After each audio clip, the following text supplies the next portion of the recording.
Adding to the uncertainty about the flight were reports that two men whose names were listed on the passenger manifest had reported their passports stolen. Austria denied that one of its citizens was on the flight. That fellow was safe and had his passport stolen 2 years ago. Italy's foreign ministry confirmed none of its citizens was on board, even though an Italian was listed. Malaysian officials said they were aware of reports the Italian's passport was also stolen, but hadn't confirmed it.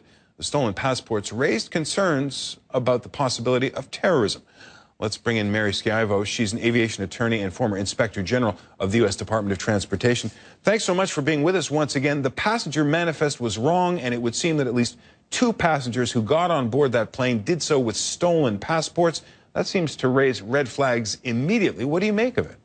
Well, it does raise red flags immediately, particularly given the destination of the flight to Beijing. Now, American citizens have to have visas like this. This is mine, for example, and you can't get on board the plane without showing this visa. For on a stolen passport stolen 2 years ago, these visas only last for a certain amount of time. And so did they not check? Did Beijing not clear or have to issue a visa? And so there's a lot of questions about these passports because the destination was Beijing and because of the visa situation.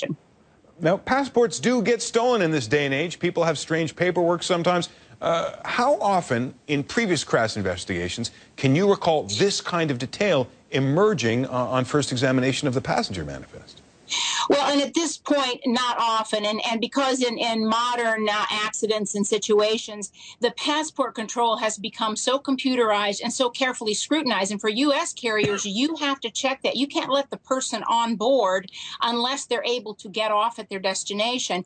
And then we also supply and require airlines to supply notice of who's incoming so we can check if they're on any do not fly lists or there's any problem with their passport. So it's pretty rare that you have just one stolen passport, much less two on a flight. It's starting to look like more than a coincidence.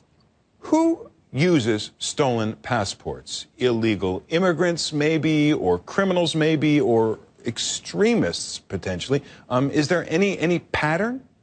Well, first, anyone using an illegal passport is a criminal.